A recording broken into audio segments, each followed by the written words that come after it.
Amada Iglesia en Cristo, muy buenos días, que el Señor les bendiga en este día domingo 30 de agosto. Gracias a nuestro Dios nos permite ir terminando este mes de agosto, mes número 8 del año. Estamos aquí, hermanos, para meditar en la palabra de nuestro Dios. Ustedes han hecho la lectura ahí en su casa y nos encontramos en este pasaje tan hermoso de Deuteronomio capítulo 6, versículos 4 al 9. Recordando que el mes de agosto es considerado el mes de la Biblia y queremos enfatizar en la importancia de las escrituras, en la importancia de la palabra de Dios en la vida de cada creyente, en la vida de nosotros como iglesia. Estamos aquí para meditar en ese tema, una iglesia que escucha y guarda.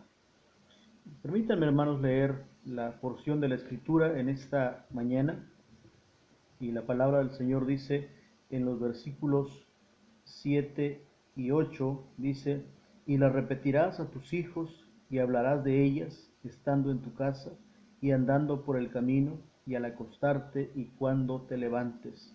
Y las atarás como una señal en tu mano y estarán como frontales en tus ojos.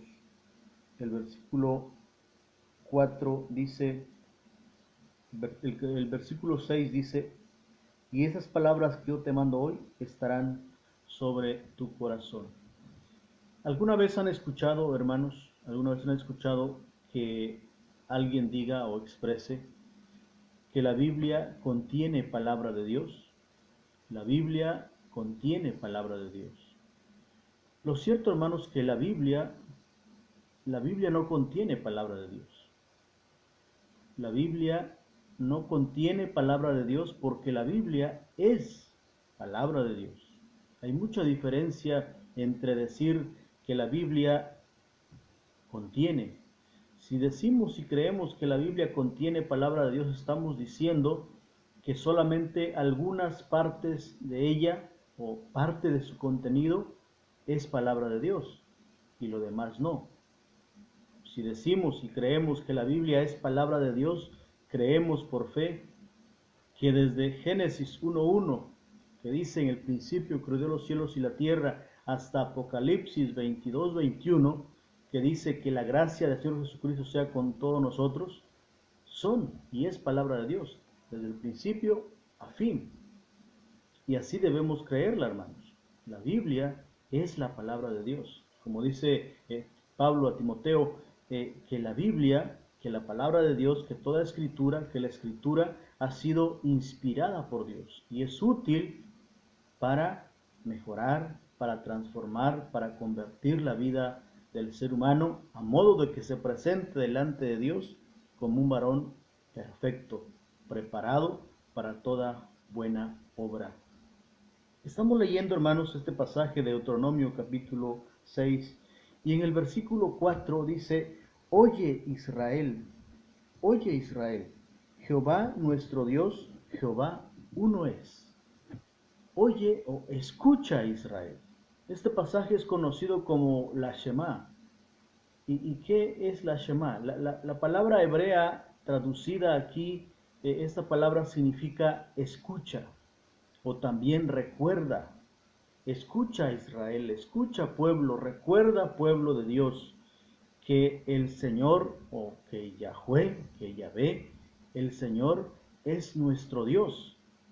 Y el Señor, o Jehová, como lo traduce la Reina Valera 60, y el Señor es uno, o uno es. El pueblo judío creía que el Señor era totalmente único, uno en esencia, y que solo Él es Dios. Las naciones o pueblos que rodeaban al pueblo de Israel eran pueblos paganos y creían en el politeísmo, es decir, adoraban a muchos dioses. Ellos tenían infinidad de dioses. Para cada situación tenían un dios. Y el pueblo de Israel necesitaba escuchar la palabra de Dios para que recordara quién era y a quién solamente debía adorar, porque la influencia de las culturas cercanas era muy fuerte para el pueblo de Israel. Necesitaban estar siempre recordando que Jehová, que el Señor es uno solo y a Él se debe adorar. Por eso la palabra, el mandato viene y dice, escucha Israel, oye y guarda Israel. Versículos 5 y 6 dicen, y amarás a Jehová tu Dios de todo tu corazón y de toda tu alma y con todas tus fuerzas. Y estas palabras que yo te mando hoy estarán sobre tu corazón. El mandamiento para el pueblo de Dios es ama a tu Dios, ama, perdón hermanos, ama al Señor con todo tu corazón. Es amar a Dios con toda el alma y con todas las fuerzas, no a medias. El pueblo de Dios tiene que amar a su Dios, no cuando podamos, no cuando tengamos tiempo, no, sino que debemos amarlo siempre y amarlo bien. El pueblo tenía que escuchar continuamente, le tenía que repetir para no olvidar. Solo así podían tener una relación íntima de amor con el Señor. Ahora nosotros, hermanos y hermanas, amamos a nuestro Dios. La Biblia lo dice así, que amamos a Dios y podemos amar a Él porque Él nos amó primero. Y amar a Dios significa someterse a Él, obedecer completamente sus leyes. Jesús dijo, si me amáis, guardaréis mis mandamientos. No es una opción, hermanos. No podemos decir, yo amo, pero si no hacemos nada en amor hacia ese amor también, de una forma recíproca, en obediencia. Dice Jesús, si me aman ustedes, guarden mis mandamientos. Juan 14:15. Amar a Dios con toda el alma, hermanos, significa que cada israelita, que cada creyente tenía que colocar su vida y todos sus deseos en las manos de Jehová y permitir que Él tomara el control de su vida. Amar a Jehová con todas las fuerzas significa que hay una profunda dedicación y muestra de amor para que esa relación con su Señor, con su Dios, con su Padre Celestial mejore día con día. Sigue diciendo el versículo, y estas palabras que yo te mando hoy estarán sobre tu corazón. ¿Cómo mantener la palabra de Dios en y sobre mi corazón? ¿Lo podemos hacer? Sí, lo podemos hacer. Lo podemos hacer tomando tiempo para leer la palabra, la Biblia. O lo podemos hacer meditando en esta escritura, memorizando porciones de la escritura, capítulos, aplicándola a nuestra vida personal. La palabra dice del Señor que dice que no solamente debemos de ser oidores olvidadizos, o se dice también que no solamente debemos ser oidores, sino también hacedores de ella. Estas palabras que yo te mando hoy estarán sobre tu corazón, sobre nuestro corazón, por encima de mis prioridades, por encima de mis deseos, por encima de mis emociones, sentimientos, por encima de mi propia voluntad. Debe estar la voluntad de Dios a través de su bendita palabra. No hay otra manera de hacerlo. Tenemos que guardar, tenemos que practicar, tenemos que convertirnos en hijos obedientes y esta palabra tiene que convertirse en nuestro estilo de vida cuando la practicamos. Versículos 7 y 9 dice la Escritura, y la repetirás a tus hijos, y hablarás de ellas estando en tu casa y andando por el camino y al acostarte y cuando te levantes, y las atarás como una señal en tu mano y estarán como frontales entre tus ojos, y las escribirás en los postes de tu casa y en tus puertas. Dice, y las repetirás a tus hijos. La repetición es una manera de enseñar y aprender. Repetir ayuda a no olvidar. Repetir ayuda a perfeccionar lo que se aprende. Dice, se las repetirás a tus hijos y les hablarás de ellas estando en tu casa y andando por el camino, al acostarte y cuando te levantes. Este estilo de enseñanza debe ser de una forma que sea como conversación, que sea fácil, que sea de interés para la familia. Como padres debemos buscar esta forma para poder compartir, no como una enseñanza formal, no que se vea como una imposición para los hijos, como una obligación, sino que sea algo como algo espontáneo, al momento de orar, antes de hacer la comida. Usted puede recordar un versículo y compartirlo, viajando en el carro, recordar una historia bíblica, haciendo aplicaciones, tomando como ejemplos algo que vemos en la calle, al ir de compras, cualquier situación o circunstancia que observemos o pasen en la familia, debemos reflexionar a través de la escritura, a través de la palabra de Dios. Esto hará un cambio importante en el rol y la vida de nuestra familia. La lectura de la Biblia, la meditación, la obediencia y el practicar en la vida los principios bíblicos fortalece la unidad familiar, ayuda a pasar tiempo de calidad en familia, mejora la comunicación dentro de la familia. Después de unos años, usted se dará cuenta de los logros que ha tenido con sus hijos. Sus hijos le agradecerán. Nuestros hijos nos agradecerán si desde hoy les empezamos a enseñar la palabra de Dios. No solo, no solo nos van a agradecer por haberles enseñado la palabra de Dios, sino que también porque ellos aprendieron a desarrollar una vida de compromiso con Dios.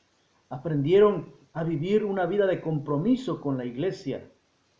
Y por ende ellos han desarrollado también una vida espiritual sana. Dice, y las escribirás en los postes de tu casa y en tus puertas. Es muy bonito llegar a una casa, a un hogar, donde hay placas alrededor de la casa, en el buzón o en la alfombra de bienvenida, con textos bíblicos. La palabra de Dios escrita ahí. Pero es mucho mejor ver la palabra de Dios escrita, hecha vida en cada persona. Un estilo de vida que agrada a Dios y que otros quieran imitar. Moisés enfatizó, hermanos y hermanas, la necesidad de cada israelita de aprender las leyes y mandatos de Dios y enseñar las palabras de Jehová a sus hijos. Cada nueva generación de israelitas debía aprender a amar a Dios. Día y noche, en casa o en el campo, cada padre tenía que repetir la palabra de Jehová a sus hijos hasta que se tomara como parte integral de la vida espiritual de ellos. Tenían que los hijos, como generaciones posteriores, tenían que quedarse con esa herencia. No debían olvidarse. Cada generación que fuera tomando el rol, la vida en el pueblo de Israel, tenía que saber la palabra de Dios. Tenía que saber cuáles eran los mandamientos de Dios, para que siguieran siendo ese pueblo que no se olvidara del Señor, ese pueblo que fue sacado con mano poderosa, con brazo fuerte de allá de la esclavitud en Egipto. Tenían que recordar esa historia y los mandamientos de Dios. El mandato que fue dado a la segunda generación de israelitas después del Éxodo, estaban a punto de entrar a la tierra prometida, iban rumbo a Canaán. Era necesario que los padres recordaran eso a sus hijos. Debían los padres de manera activa y constante discipular a sus hijos en la verdad.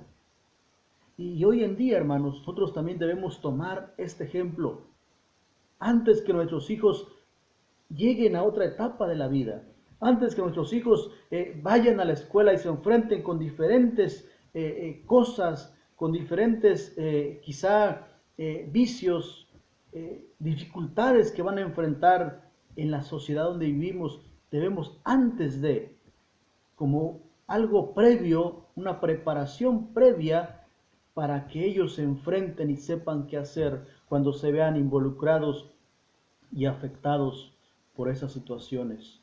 Un llamado a la vida de discipulado. Como padres, hermanos, hermanas, debemos criar a nuestros hijos, dice Efesios 6:4, criar a nuestros hijos en la disciplina y amonestación del Señor. Ese es el mandato de Dios. Esa es nuestra responsabilidad. Ese es nuestro compromiso como padres. No dejarlos a ver qué hacen. Ellos son mayores de edad y a ver qué hacen nuestros hijos. Solamente la Biblia puede darle vista al que está ciego. Solamente la palabra de Dios puede darle luz a la vida del hombre y de la mujer. Solamente la Biblia puede darle la vista al que está ciego espiritualmente y dar al alma nuevo aliento. La palabra de Dios tiene el poder, hermanos, para mostrarnos cómo estamos, cómo es nuestra forma de vivir, cómo estamos delante de la presencia del Señor, cuál es nuestra situación delante de Él. La palabra de Dios también tiene el poder para restaurar nuestra vida, para restaurar nuestra identidad delante del Señor. Para que la Biblia haga esto, debemos aceptar que es palabra de Dios, que es verdadera y digna de confianza en cada uno de los puntos que enseña. Así que no solamente la estudiemos, hermanos, también la escudriñemos, la practiquemos, la guardemos. Finalmente, le pidamos a Jesús, la palabra hecha carne, el Logos, el Verbo encarnado, que nos ayude a poder encontrar esa bendición, ese camino que es el que nos lleva al Padre Celestial a través de la palabra. El Señor quiera darnos cada día más fe, más confianza, más fortaleza, como resultado de poder leer, de poder meditar, de poder escudriñar, como resultado de poner en práctica lo que dice su palabra. Encontraremos sabiduría, encontraremos alegría, encontraremos dulzura cuando nos empapemos, cuando nos sumerjamos en la palabra del Señor. Hermanos, en Apocalipsis capítulo 1, Apocalipsis capítulo 1, versículos 1 al 3, también lo hemos leído el día de hoy. Dice el versículo 3, dice, bienaventurado el que lee y los que oyen las palabras de esta profecía y guardan las cosas en ella escritas, porque el tiempo está cerca. ¿Queremos recibir la bendición del Señor? Muchos nos preguntamos, ¿por qué el Señor no me bendice? ¿Por qué el Señor no me visita? ¿Por qué el Señor somos bienaventurados delante de Él? El Señor nos ama. Dios quiere siempre bendecirnos, pero Él no puede bendecirnos, no puede premiarnos si no guardamos sus mandamientos, si no estamos a cuentas con Él, si no le confesamos nuestros pecados, si no estamos en una relación estrecha, íntima. Quizá nos hemos alejado del Señor. Hermano, la palabra dice, bienaventurado el que lee, es bendito, es bendecido aquel hombre, aquella mujer, aquel joven que lee, oye, escucha las palabras de esta profecía y las guarda. ¿Qué significa guardar? Significa practicar. El que escucha y guarda la palabra de Dios es bienaventurado. Una iglesia bendecida por el Señor es la que lee, es la que oye, es la que escucha la palabra de Dios y la guarda. Eso, hermanos, el practicar es vida, nos da vida. Y también sigue diciendo, porque el tiempo está cerca. ¿Qué tiempo? ¿De qué tiempo está hablando aquí el Señor? Porque el tiempo está cerca. El tiempo quizá de nuestra muerte, el tiempo de nuestra partida allá con el Señor. El tiempo está cerca. Hoy mucha gente se está yendo, hermanos, está partiendo, está muriendo sin el Señor. Hoy mucha gente está terminando su vida sin tener la certeza a dónde va. No sabe a dónde va. No sabe a quién sirvió en este mundo. si sirvió a Satanás o si sirvió, amó, adoró, entregó su vida al Dios Todopoderoso. Hermanos y hermanas, porque el tiempo está cerca. Aquí se refiere a la segunda venida de Cristo. La segunda venida de Cristo que nadie sabe cuándo será, ni el día ni la hora, pero dice la palabra hoy que el tiempo está cerca. ¿Estamos preparados? ¿Estamos leyendo la Biblia? ¿Estamos escuchando la voz de Dios a través de ella? ¿Estamos guardando las cosas en ella escritas?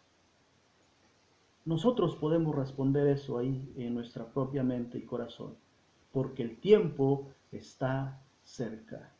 No quiera que el Señor no permita que nos encuentre distraídos, que nos encuentre distanciados, separados de Él, que nos encuentre lejos de la iglesia. El Señor no permita, el Señor en su gracia nos ayude y nos perdone, para que cuando Él venga por su iglesia, para que cuando Él venga por nosotros, nos encuentre aquí unidos, nos encuentre guardando su bendita palabra. Y si ya aún estamos muertos, el Señor nos levantará. Pero procuremos que hasta el último día de nuestra vida en esta tierra podamos vivir leyendo, meditando, escuchando la voz de Dios y guardando su bendita palabra. Y que podamos morir con esa fe y con esa convicción, con esa certeza de que el Señor es nuestro Dios y que lo hemos amado con todas nuestras fuerzas, con todo nuestro corazón y con toda nuestra alma. Oremos, hermanos, pero recordemos siempre que el Señor no tarda su venida. Leamos su palabra y la escuchemos y la guardemos para ponerla en práctica. Oremos. Alabado seas, Dios de la gloria, en esta mañana. Por tu palabra, Señor, muchas gracias. Gracias porque nos permitiste vivir este mes de agosto, donde enfatizamos, Señor, la importancia de tu palabra en la vida del creyente. Donde enfatizamos, Señor, y reconocemos que solo tu palabra cambia vidas, que tu palabra transforma, Señor, la mente, el corazón de todos los seres humanos. Señor, cuando la escuchan, cuando la leen, cuando la escuchan y cuando la ponemos en práctica. Bendito Padre Celestial, trae bendición a tu iglesia, trae bendición a tu pueblo, Señor, y ayúdanos a ser obedientes a tu palabra. Ayúdanos y danos el gozo, danos la alegría para poder sumergirnos en tu palabra.